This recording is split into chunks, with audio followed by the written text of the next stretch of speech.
नमस्कार दोस्तों, कैसे हैं आप सब। मैं डॉक्टर सोनवीर सिंह, राजकीय पॉलिटेक्निक जानसठ मुजफ्फरनगर से आज के सेशन में आप सभी का स्वागत करता हूं। दोस्तों, एनर्जी कंजर्वेशन विषय के अंतर्गत चैप्टर 4 में हम energy efficiency in electrical utilities में का अध्ययन कर रहे थे, जिसमें आज हम tips for energy saving in pumping systems, यानी हम पंपिंग सिस्टम में किस तरह से एनर्जी को सेव कर सकते हैं, ऊर्जा की बचत कैसे कर सकते हैं। पिछले सेशंस में हमने पंपिंग सिस्टम्स का अध्ययन किया था, जिसमें हमने रेसिप्रोकेटिंग पंप, सेंट्रीफ्यूगल पंप, इनकी वर्किंग टाइप्स, ये सब अध्ययन कर लिया था। आज हम इसमें ये देखेंगे हम पंपिंग सिस्टम में कैसे ऊर्जा की बचत कर सकते हैं, और उसके बाद हम एयर कंप्रेसर का अध्ययन करेंगे, टाइप्स ऑफ एयर कंप्रेसर क्या क्या होते हैं। So, for display opportunities available in the agriculture pumping for energy saving, ठीक है। तो एनर्जी सेविंग के लिए हम क्या क्या बचत हम पंपिंग सिस्टम में कर सकते हैं, यानी जैसे हमने देखा कि जो पंप एग्रीकल्चर में यूज होते हैं उनमें काफ़ी सारी एनर्जी हमारी कंज्यूम होती है, उनकी इफिशियंसी भी बहुत ज़्यादा अच्छी नहीं होती। तो हमें उसको एनर्जी को सेव करने के लिए क्या क्या हमें उनमें करना चाहिए, ये हम स्टेप्स इसमें आज फॉलो देखेंगे। तो सबसे पहले use less friction foot valve, यानी जो भी हम पंप यूज कर रहे हैं उस पंप का डिजाइन इस तरह से होना चाहिए कि उसमें जो फुट वॉल्व होता है वो फुट वॉल्व में कम से कम फ्रिक्शन हो। अगर फ्रिक्शन ज्यादा होगा तो लॉसेस उसमें ज्यादा होंगे, ठीक है। तो फ्रिक्शन कम से कम हो, हमें इस तरह का पे ध्यान देना है। Use less friction SDP suction and delivery pipe, ठीक है। और जो आप सक्शन पाइप हैं और डिलीवरी पाइप है, यानी जहां से आपका फ्लूइड इनलेट होता है, जहां से फ्लूइड डिस्चार्ज होता है, वो दोनों साइड जो है उनमें दोनों में फ्रिक्शन क्या है, कम होना चाहिए, लेस फ्रिक्शन होना चाहिए। यूज लॉन्ग लॉन्ग बैंड्स, अब जैसे जिस पाइप से हम फ्लूइड को डिस्चार्ज कर रहे हैं, क्योंकि बहुत नीचे लेवल से हमें वाटर को हाई हाई लेवल पर लेके आना पड़ता है, ऊंचाई पर। जैसे इरिगेशन में आप देखते हैं, ये आपको जैसे यहाँ पर पिक्चर में आपको एक ट्यूबवेल दिखाई दे रहा है, जिसमें पाइप के माध्यम से जो पानी है वो नीचे लेवल से ऊपर के लेवल पर लाया जा रहा है। तो इसमें आप देखें तो जो पाइप है, पाइप का जो बैंड है, ये बैंड भी लॉन्ग होना चाहिए। अगर बैंड शॉर्ट हो जाएगा तो वहां पर भी लॉस होगा, ठीक है। वहां पर भी जो प्रेशर है, जो जिस प्रेशर से और जिस वेलोसिटी से पानी आएगा, जब एकदम से उस पर बैंड आ जाएगा तो उस पर वो प्रभावित करेगा। तो लॉन्ग बैंड हमें यूज करना चाहिए जहां भी अगर हमें पाइप को मोड़ने की आवश्यकता पड़ रही है। Then use of high efficient pump and motors, और इसके लिए हमें जो पंप है वो हाईली इफिशिएंट पंप्स और हाईली इफिशिएंट मोटर्स, क्योंकि पंप को चलाने के लिए भी हमें मोटर की आवश्यकता पड़ती है, ठीक है। क्योंकि पंप में जो इंपेलर होता है, जो आईज होती है उसकी, इंपेलर शाफ्ट होती है, उसको हमें शाफ्ट के माध्यम से हमें उसे रोटेट करना होता है, जिसके माध्यम से हम फ्लूइड के अंदर एनर्जी को ऐड करते हैं और उसे प्रेशर और वेलोसिटी में कन्वर्ट करते हैं। BEE star rated energy efficient agriculture pump must be distributed to the farmers, यानी ब्यूरो ऑफ एनर्जी इफिशिएंट के द्वारा जो स्टार रेटिंग निर्धारित की गई है, तो हमें उस स्टार रेटिंग के पंप जो भी हैं, एग्रीकल्चर पंप हैं, उनको हमें किसानों के बीच में डिस्ट्रीब्यूट करना चाहिए। सब्सिडाइज कुछ हमें पंप उनको देने चाहिए, जिससे कि किसान जो है थोड़ा सा अवेयर हो चीज़ों से, और हमारा जो एनर्जी का कंजप्शन है वो कम हो। जो भी एग्रीकल्चर के क्षेत्र में, क्यों हम जानते हैं कि हमारी काफ़ी सारा बड़ा पार्ट एनर्जी का वो एग्रीकल्चर में यूज होता है। Farmers can exchange there inefficient pumps without paying any cost, और फार्मर्स को ऐसी फैसिलिटीज देनी चाहिए, ऐसी सुविधाएं देनी चाहिए कि वो अपने पुराने पंप को रिप्लेस करके बिना कोई पे किए हुए, कॉस्ट पे किए हुए, वो नए पंप खरीद सकें। यानी गवर्नमेंट की तरफ से, सरकार की तरफ से कुछ ऐसी सब्सिडाइज योजनाएं, सब्सिडरी योजनाएं होनी चाहिए, जिसके माध्यम से किसान जो है आसानी से उस पंप को रिप्लेस कर सके। तो उससे भी हम ऊर्जा की बचत कर सकते हैं। Smart control panel with pump having SIM card and a smart meter, हमें यानी कि पंप जो है वो इस तरह के यूज करने चाहिए। जहाँ आजकल देखेंगे आप तो स्मार्ट पंप आने लगे हैं, स्मार्ट पंप में उनके साथ में कंट्रोल पैनल भी लगा होता है, स्मार्ट कंट्रोल पैनल, ठीक है, जिसमें कि सिम इंजर्ट हो जाता है और एक स्मार्ट मीटर लगा होता है, ठीक है। तो farmer can on and of their pump using mobile if pump has smart control panel, अगर पंप में स्मार्ट कंट्रोल पैनल है तो फार्मर जो पंप है उसे अपने घर से ही ऑन और ऑफ कर सकते हैं अकॉर्डिंगली, यानी उनको ज्यादा डिस्टेंस तक आने की जरूरत नहीं है, यानी उनकी कंट्रोलिंग जो है वो आसान हो जाएगी सिम कार्ड के माध्यम से, मोबाइल के through they can control the pump operation, उसके पंप के ऑपरेशन को वो कंट्रोल कर सकते हैं, उसे टाइमली ऑन या ऑफ कर सकते हैं। Fine, smart meter for real time monitoring of consumption, ठीक है।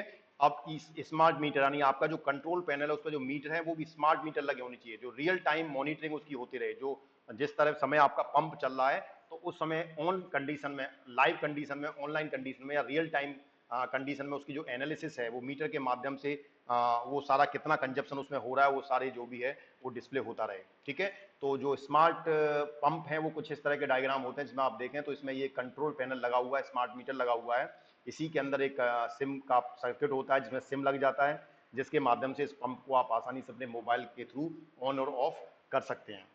ठीक, tips for energy saving in pumping system. अब कौन कौन सी सेविंग टिप्स हैं, कौन कौन से स्टेप्स हैं जिनके माध्यम से हम पंपिंग सिस्टम की एनर्जी को सेव कर सकते हैं। तो ensure adequate NPSH at the site of installation. ठीक है, यानी कि एनपीएसएच क्या है, नेट पॉजिटिव सक्शन हेड। तो ensure adequate NPSH at the site of installation, NPSH को हमें एंश्योर करना होगा कि हमारा एनपीएसएच जो है वो ज्यादा ना हो, क्योंकि हमने देखा कि एनपीएसएच बढ़ने पर नेट पॉजिटिव सक्शन हेड अगर बढ़ता है तो हमारे लॉसेज जो है वो बढ़ जाते हैं। Ensure availability of basic instrument in the pump like pressure gauge, flow meter, और इसके साथ साथ आपके पंप के साथ में कुछ बेसिक इंस्ट्रूमेंट भी लगे हुए होने चाहिए, जैसे कि प्रेशर गेज है जिससे आप पंप के द्वारा जो भी फ्लूइड फ्लो हो रहा है उस फ्लूइड का प्रेशर हमें पता लगे कि कितने प्रेशर के साथ पंप जो है वो हमें आउटपुट दे रहा है। अगर उसका प्रेशर कम होता है तो हम समझ जाएंगे हमारे पंप की इफिशियंसी जो है वो डाउन हो रही है या वो डिग्रेड हो रही है, तो हमें उसे तुरंत मेंटेनेंस की और रिपेयर की आवश्यकता होती है, तो हम उसे तुरंत रिपेयर कराएं। ठीक है, तो प्रेशर गेज और फ्लो मीटर, ठीक है, ये दोनों मीटर जो है इंस्ट्रूमेंट उस पर लगे हुए होने चाहिए, उनकी अवेलेबिलिटी रहे जिससे हमें उसकी परफॉर्मेंस का पता लगता रहे। Operate pump near best efficiency point, और कोशिश ये करें कि जो पंप है वो बेस्ट इफिशियंसी पॉइंट, बीईपी जो पॉइंट होता है उसके नियर बाई ऑपरेट करें। ठीक है, then modify pumping system and pump losses to minimize throttling. ठीक है, यानी पंपिंग सिस्टम को हमें समय के साथ मॉडिफाई करना है, and pump losses to minimize throttling. ठीक है, जिससे उसमें जो थ्रॉटलिंग है वो मिनिमम हो, उसे मिनिमाइज करना है हमें पंप की थ्रॉटलिंग को, और पंपिंग सिस्टम को हमें मॉडिफाई करना है, यानी समय के साथ जो इंप्रूव्ड वर्जन हो जो हमारे पास आ रहे हैं हमें उनको यूज करते हुए इफिशिएंट पंप को यूज करना है। Adapt to wide load variations with variable speed drive और sequenced control of multiple units.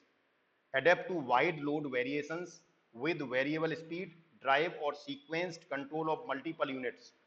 ठीक है, यानी कि हमें जो पंप यूज करना है उसमें वाइड लोड वेरिएशंस, अगर लोड में ज्यादा वेरिएशंस हो रहा है तो वो भी अडॉप्ट किए जाएं विद वेरिएबल स्पीड, स्पीड के साथ अगर स्पीड में कोई वेरिएबल होता है स्पीड ड्राइवर्स, और sequenced control of multiple units. ठीक है, जो यूनिट है डिफरेंट पंप की यूनिट्स अगर हम यूज कर रहे हैं तो उसका सीक्वेंशियल कंट्रोल अगर आवश्यकता है तो वो भी होते रहना चाहिए।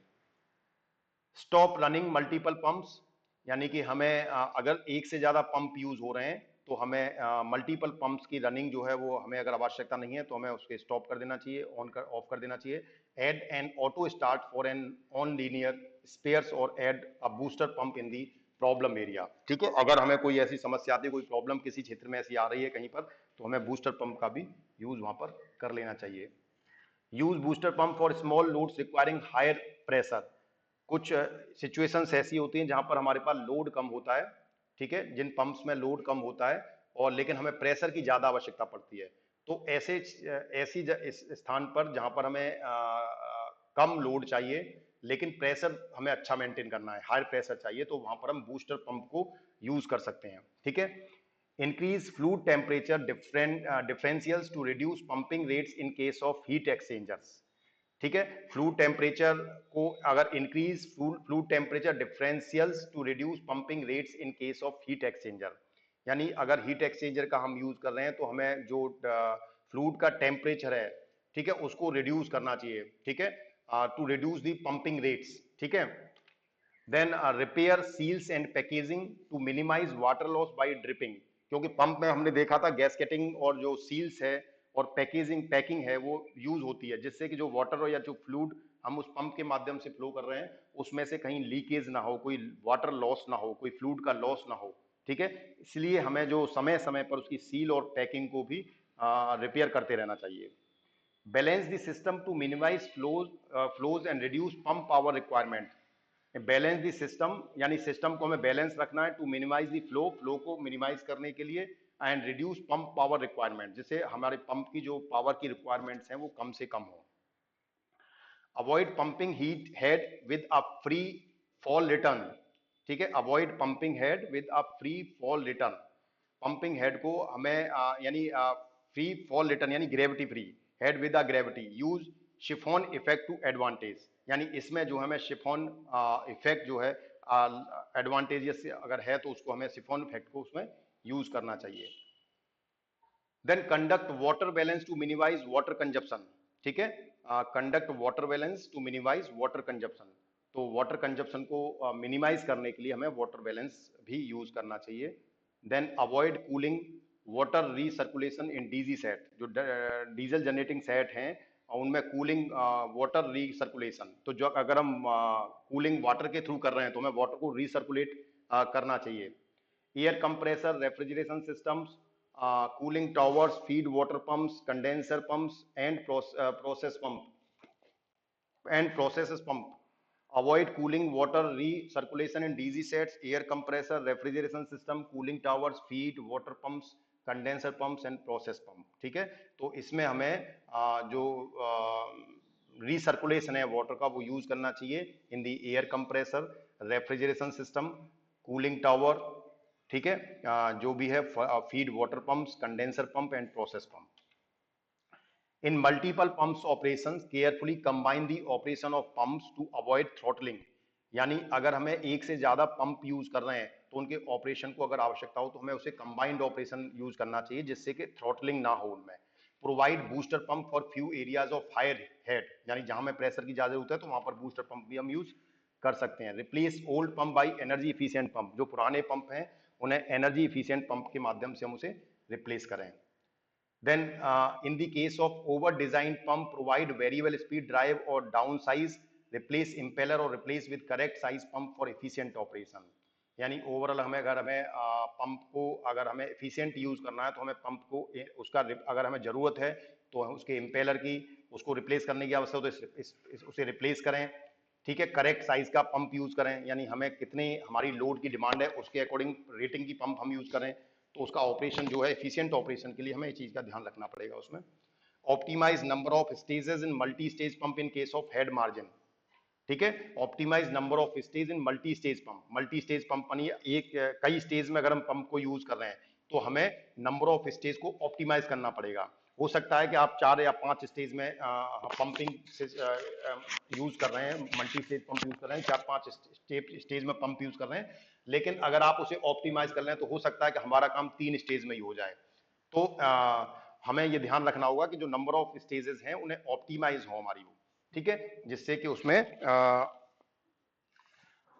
हमें कम से कम स्टेज में काम चल जाए। Reduce system resistance by pressure drop assistant and pipe size optimization, system की रेजिस्टेंस को कम करने के लिए प्रेशर को ड्रॉप करने के लिए हमें पाइप साइज को भी ऑप्टिमाइज रखना पड़ेगा, ठीक है।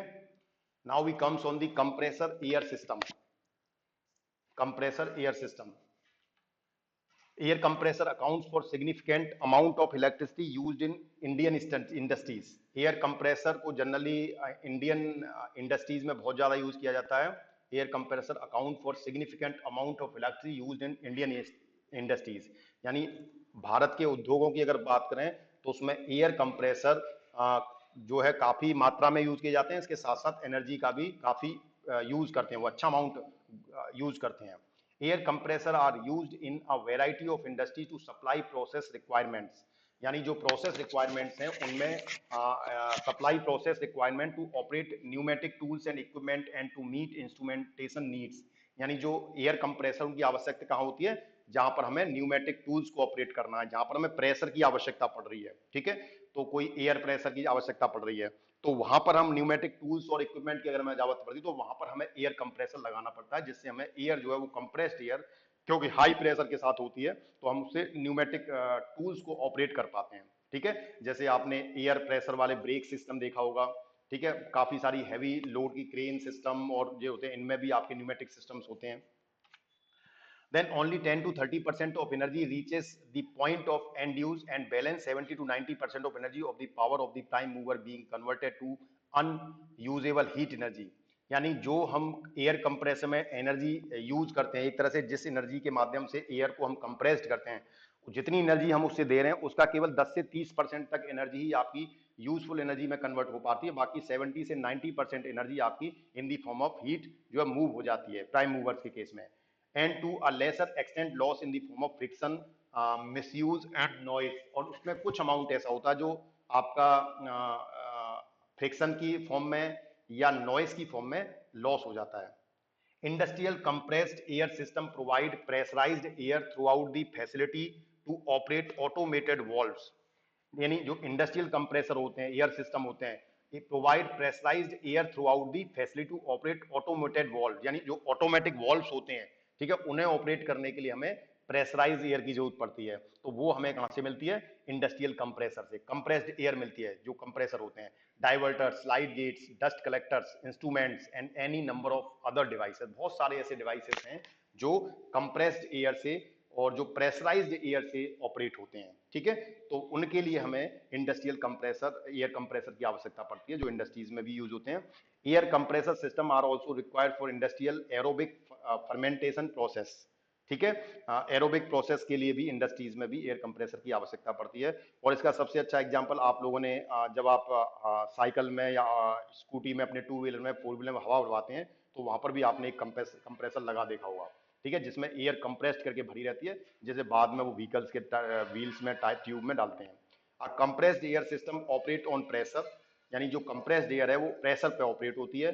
Compressor are a motor driven mechanical device use to pressurise the air, यानी जो कंप्रेसर है उसका यूज क्या होता है? एक मैकेनिकल डिवाइस है जो मोटर से ड्राइवन होता है, मोटर ड्राइवन मैकेनिकल डिवाइस है जो टोटली मोटर से ड्राइव होता है। और किस लिए यूज होता है? प्रेशर को, एयर को प्रेशराइज करने के लिए, उसके हाई प्रेशर एयर में कन्वर्ट करने के लिए। The motor can be variable speed और शट ऑन एंड ऑफ, जो मोटर हम इसमें यूज करते हैं वो वेरिएबल स्पीड की हो सकती है। The compressed air then passes through a dryer to reduce humidity and is distributed through pipes out to the plant, यानी जो कंप्रेस्ड एयर है उसका यूज तो डिफरेंट डिफरेंट इंडस्ट्रीज में डिफरेंट तरीके से हो सकता है, ठीक है। जैसे ड्रायर के रूप में हो सकता है, ह्यूमिडिटी को रिड्यूस करने के लिए हो सकता है। तो अगर हम कंप्रेसर, टाइप्स ऑफ कंप्रेसर की बात करें, तो सिंपल हम क्या कहेंगे कि compressor is nothing, it's a simple एक मैकेनिकल डिवाइस है which is operate by the motor. तो मोटर ड्राइवन मैकेनिकल डिवाइस है that will use for the to pressurise the air, air को कंप्रेस करने के लिए या एयर के प्रेशर को बढ़ाने के लिए यूज होता है। टाइप्स ऑफ एयर कंप्रेसर की बात करें तो compressor are broadly classified as positive displacement compressor and dynamic compressor, ठीक है। यानी जैसे रेसिप्रोकेटिंग वहां पर यूज किया था हमने, जैसे हमने पंपिंग सिस्टम में देखा था, पॉजिटिव डिस्प्लेसमेंट पंप था और डायनेमिक पंप था, ठीक है। तो उसी तरह से आपका कंप्रेसर भी दो तरह का होता है, पॉजिटिव डिस्प्लेसमेंट कंप्रेसर और डायनेमिक कंप्रेसर, या जिसे कहें centrifugal compressor. Positive displacement compressor increases the pressure of the gas by reducing the volume, ठीक है। जो पॉजिटिव डिस्प्लेसमेंट कंप्रेसर कैसे एयर का प्रेशर को इंक्रीज करता है? बाय रिड्यूसिंग द वॉल्यूम, उसके वॉल्यूम को कम करके उसका प्रेशर इंक्रीज करता है। Positive displacement compressor are further classified as reciprocating and rotary compressor.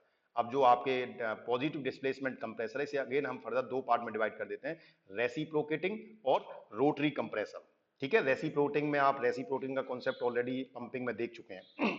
Dynamic compressor increases the air velocity which is then converted to the increased pressure at the outlet, यानी दोनों में अंतर है। पॉजिटिव डिस्प्लेसमेंट क्या करता है? वो एयर के वॉल्यूम को कम करके एयर का प्रेशर बढ़ाता है, जबकि डायनेमिक कंप्रेसर क्या करता है? वो एयर की वेलोसिटी को इंक्रीज करके उसके प्रेशर को बढ़ाता है, ठीक है। दोनों की वर्किंग में थोड़ा सा अंतर है। Dynamic compressor are basically centrifugal compressor and are further classified as radial and axial flow types, यानी डायनेमिक कंप्रेसर को हम दो पार्ट में डिवाइड कर सकते हैं, radial compressor and axial flow compressor. Fine. तो अगर हम एक बार क्लासिफिकेशन देखें तो कंप्रेसर को हम फाइनली पहले तो दो पार्ट में डिवाइड कर सकते हैं, डायनेमिक और positive displacement, dynamic and positive displacement. Dynamic को अगेन हम दो पार्ट में डिवाइड कर सकते हैं, axial and radial, axial compressor and radial compressor. Then axial compressor फिर हम दो पार्ट में कर सकते हैं, मल्टी स्टेज और जो रेडियल है वो सिंगल स्टेज, ठीक है। देन आपका पॉजिटिव डिस्प्लेसमेंट है वो रेसिप्रोकेटिंग और रोटरी। देन रोटरी को अगेन हम दो पार्ट में कर सकते हैं, roots blower and screw compressor. और देन आपका रेसिप्रोकेटिंग को हम 4 पार्ट में डिवाइड कर सकते हैं, 5 में, बल्कि 6 पार्ट में। Single crystal air cooled, non lubricated, lubricated, multi cylinder यानी सिंगल सिलेंडर हो गया air cooled, multi cylinder water cooled, फिर नॉन लुब्रिकेंट और लुब्रिकेंट, सिंगल स्टेज और मल्टी स्टेज। इस तरह से आपका जो रेसिप्रोकेटिंग है वो 6 टाइप में हो जाता है। तो this is the different type of compressor. आगे हम इसमें डिफरेंट कंप्रेसर को भी अध्ययन करेंगे।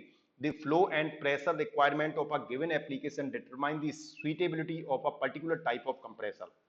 ठीक है, the flow of process requirement of a given application determine the suitability of a particular type of compressor. यानी हमें कौन सा कंप्रेसर कहाँ यूज करना चाहिए, ये हमारी प्रेशर की रिक्वायरमेंट बताती है, हमें किस तरह का प्रेशर एयर का चाहिए। ठीक है, तो सबसे पहले हम देखते हैं पॉजिटिव डिस्प्लेसमेंट कंप्रेसर, या जिसे हम रेसिप्रोकेटिंग भी बोलते हैं। तो reciprocating compressor are the most widely used type of air compressor. सबसे ज्यादा जो यूज होता है वो आपका रेसिप्रोकेटिंग टाइप कंप्रेसर यूज होता है। They are characterised by a flow output that remains nearly constant over a range of discharge pressure. ठीक है, इनकी जो कैरेक्टरिस्टिक है, जो आउटपुट पे फ्लो है, that will remains nearly constant over a range of discharge pressure. ठीक है, डिफरेंट रेंज डिस्चार्ज प्रेशर की जो डिफरेंट रेंज है, उस पूरी रेंज में आपका जो फ्लो है वो इसमें कांस्टेंट रहता है। Also the compressor capacity is directly proportional to the speed. और कंप्रेसर की जो कैपेसिटी है वो सीधे सीधे डिपेंड किस पे करती है, स्पीड पर। The output speed, the output however is a pulsating one. तो आउटपुट क्या है, जो है वो आपको एक पल्सेटिंग वन मिलेगा, क्योंकि स्पीड आपकी कैपेसिटी पे डिपेंड कर रही है और डायरेक्टली प्रोपोर्शनल टू स्पीड है कंप्रेसर कैपेसिटी। ठीक है, तो ये क्या है, आपका जो आउटपुट है वो पल्सेटिंग है। तो हमने पहले भी देखा था, पंपिंग में भी देखा था, जो रेसिप्रोकेटिंग पंप थे तो उनमें जो फ्लूइड आपका मिलता था वो पल्सेटिंग मिलता था, मानी एक स्ट्रोक में मिल गया, फिर कुछ देर कुछ नहीं मिला, फिर कुछ मिल गया, इस तरह से कंटिन्यूअस फ्लो नहीं होता था। पॉजिटिव डिस्प्लेसमेंट में आप रेसिप्रो डायग्राम देखें तो ये आपको यहाँ पर एक स्टोरेज टैंक दिख रहा है। इस स्टोरेज टैंक में जो भी यहाँ से एयर फिल्टर है, यहाँ से एयर सक्शन वाल्व है, यहाँ से एयर इनलेट जाएगी, this is the inlet of air. यहाँ से एयर इनलेट जाएगी, this is the suction valve. ये पिस्टन है आपका, ये कनेक्टिंग रॉड है और ये क्रैंक शाफ्ट है। इस क्रैंक शाफ्ट के माध्यम से ये जो पिस्टन है ये रेसिप्रोकेटिंग मोशन करेगा, अपवर्ड एंड डाउनवर्ड। अगर हम इसमें डायग्राम में देखें तो अपवर्ड एंड डाउनवर्ड ये रेसिप्रोकेटिंग मूवमेंट करेगा। और ये दूसरी साइड में जो आप देख रहे हैं, this is the discharge valve.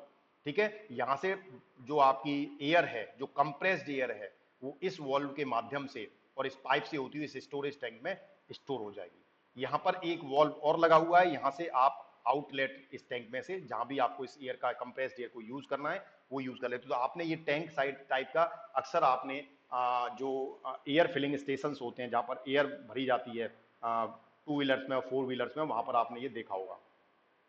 So this is the positive displacement reciprocating compressor. So this is the animated diagram। किसमें देखें तो हमने बताया ना कि जो रेसिप्रोकेटिंग है वो कैसे मूवमेंट होता है, कि उसमें एक पिस्टन होता है, पिस्टन पे एक कनेक्टिंग रॉड होती है जो आगे क्रैंक शाफ्ट से कनेक्ट होती है। और जब क्रैंक शाफ्ट में जो शाफ्ट है जब वो रोटेट होती है तो क्रैंक के माध्यम से ये कनेक्टिंग रॉड मूव होती है और इसी वजह से इस पिस्टन में अपवर्ड एंड डाउनवर्ड मूवमेंट होता है, एक रेसिप्रोकेटिंग मूवमेंट होता है। और यहाँ से ये जो ब्लू कलर में देख रहे हैं आपसे, ये नॉर्मल एयर आ रही है यहाँ से और ये कंप्रेस्ड होके आपकी डिस्चार्ज वॉल्व में जा रही है। ये वॉल्व आपका इनलेट वॉल्व है, ये डिस्चार्ज वॉल्व है।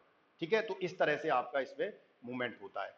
Reciprocating compressor are available in many configurations. The four most widely used of which are horizontal, vertical, horizontal balanced, opposed and tandem. तो यानी कि जो आपके रेसिप्रोकेटिंग कंप्रेसर्स हैं डिफरेंट तरह के डिजाइंस में अवेलेबल हैं, जिसमें हॉरिजॉन्टल मूवमेंट भी हो सकता है, वर्टिकल भी हो सकता है। ठीक है, तो अकॉर्डिंग टू द रिक्वायरमेंट, लेकिन सभी का जो बेसिक कॉन्सेप्ट है वो एक ही है कि मूवमेंट जो होता है, जो आप यहाँ डायग्राम में देख रहे हैं, क्रैंक शाफ्ट के माध्यम से, कनेक्टिंग रॉड के माध्यम से पिस्टन का movement. Vertical type reciprocating compressor are used in the capacity range of 50 to 150 CFM. ठीक है, यानी जो वर्टिकल टाइप के हैं वो 50 से 150 सीएफएम के बीच में यूज होते हैं। Horizontal balanced opposed compressor are used in the capacity range of 200 to 5000 CFM in multi stage design and up to 10,000 CFM in single stage design. तो अकॉर्डिंग टू रिक्वायरमेंट, क्योंकि हर एक तरह के डिजाइन के सबकी अपनी कैपेसिटी रेंज है, तो अकॉर्डिंग टू हमारे किस कैपेसिटी रेंज में हमें कंप्रेसर चाहिए उसके अकॉर्डिंग हम वो कंप्रेसर यूज कर लेते हैं। Reciprocating compressor are also available in variety of types. Reciprocating भी हमने अभी देखे थे कि लुब्रिकेटेड एंड नॉन लुब्रिकेटेड, अभी पीछे हमने देखा था क्लासिफिकेशन में, सिंगल और मल्टीपल सिलेंडर, देन वाटर और एयर कूल्ड, सिंगल और multi stage, then single cylinder machine are generally air cooled while multi cylinder machines are generally water cooled। यानी जो सिंगल सिलेंडर, जिन मशीन्स में, जिन एयर कंप्रेसर में cylinder एक ही cylinder होता है, ठीक है, उनमें एयर कूलिंग के लिए एयर यूज की जाती है। लेकिन अगर ऐसे कंप्रेसर जिसमें एक से ज्यादा सिलेंडर यूज होते हैं, वहां पर कूलिंग के लिए वाटर यूज किया जाता है, वाटर कूलिंग यूज की जाती है। Although multi stage air cool types are available for machines up to 100 kilowatt, ठीक है। Although multi stage air cool types are available for machine up to 100 kilowatt, ठीक है। Multi stage air cool types are available for machines up to 100 kilowatt. तो जो multi stage हैं air cooling, उनको किसके लिए, मशीन्स अप टू 100 किलोवाट के load तक के लिए आप उसे यूज कर सकते हैं। Water cooled systems are more energy efficient than air cooled system. जो आपका वाटर कूल्ड सिस्टम है वो ज्यादा इफिशियंट होते हैं as compare to air cooled system. Two stage machines are used for high pressure and are characterised by lower discharge temperature. जो two stage machine है, हमने कहा ना कि मशीन को, कंप्रेसर को हम एक स्टेज से ज्यादा स्टेज में भी यूज कर सकते हैं। तो अगर दो स्टेज में, अगर दो स्टेज में अगर हम यूज कर रहे हैं मशीन को, तो अगर हाई प्रेशर के लिए, जब हमें ज्यादा प्रेशर हाई मेंटेन करना पड़ता है, तो हम एक स्टेज में पहले कंप्रेस करते हैं, फिर उस कंप्रेस्ड एयर को दोबारा से कंप्रेस करते हैं, तो उसका प्रेशर और ज्यादा बढ़ जाता है। तो उसका डिस्चार्ज जो टेम्परेचर लगभग 140 से 160 डिग्री सेल्सियस तक होता है to single stage machine 205 to 240 degree Celsius. In some cases, multi-stage machines may have a lower specific power consumption compared to single-stage machines operating over the same total pressure differential। कुछ cases में multi stage machines में have a lower specific power, यानी है ना consumption. कुछ cases में ऐसा हो सकता है कि जो मल्टी स्टेज मशीनों की पावर कंजप्शन कम हो कंपेयर टू सिंगल स्टेज। वैसे तो इन जनरल तो जो ऑब्वियस है कि जिसमें दो स्टेज यूज हो रही हैं कंप्रेसर की, उसमें पावर कंजप्शन ज्यादा होगा। लेकिन कुछ स्पेसिफिक टाइप की मशीन ऐसी हो सकती हैं जिनमें के पावर कंजप्शन कम हो। Fine. Multi-stage machines generally have higher investment cost, particularly for applications with high discharge pressure, यानी above 7 बार। यानी अगर मैं 7 बार से ज्यादा का अगर हम प्रेशर चाहिए, तो ऑब्वियस है हम उसे एक स्टेज में नहीं अचीव कर सकते, तो हम एक से ज्यादा स्टेप में हम एयर को कंप्रेस करते हैं। And low capacity less than 25 CFM। Multi-staging has other benefits such as reduced pressure differential across cylinders, ठीक है, which reduce the load and stress on compressor components such as valves and piston rings। जो multi stage machine है, तो उसके कुछ advantage भी हैं कि आपकी जो पिस्टन और जो वॉल्व्स हैं उन पे कम स्ट्रेस पड़ता है, तो एक तरह से उसकी लाइफ जो है वो बढ़ जाती है। So this is all about the classification of different air compressor system. Then और इससे पहले हमने energy saving tips for pumping system देखा। So thank you very much, thanks for your passion. जो भी स्टूडेंट आज चैनल से पहली बार जुड़े हैं, उनसे निवेदन है कृपया चैनल को सब्सक्राइब कर लीजिए और नीचे बने बेल आइकन्स को क्लिक कर लीजिए, जिससे आपको लेटेस्ट अपडेट्स और नोटिफिकेशंस प्राप्त होते रहें। धन्यवाद।